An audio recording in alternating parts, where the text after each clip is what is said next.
Fishball sauce na masarap kahit walang alikabok? I got you, fam! Watch this video to learn this Filipino street food sauce recipe. A good sauce needs the right balance of water and thickener. Start with 1 cup water and then thicken the sauce by adding 1 tablespoon cornstarch and 1 tablespoon flour.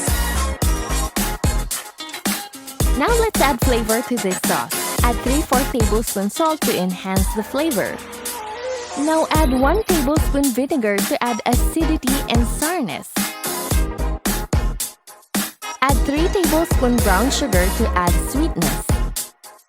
Lastly, put 1 teaspoon soy sauce to deepen the color and add umami flavor to the sauce. Add 3 cloves or 1 tablespoon garlic to add some aroma to the sauce.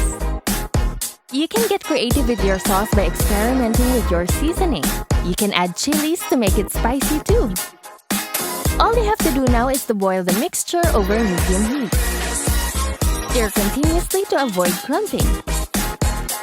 Cook for about 3 to 5 minutes or until the sauce has already thickened. That's it! You can use this sauce for fishball, squidball, kwek kwek, kikiam, and other street food favorites. Yum! Another craving satisfied. What other cravings do you have? Let me know in the comment section below so we can make it in the next video. Don't forget to hit the like button if this video made you hungry. Thanks for watching. See you in the next video.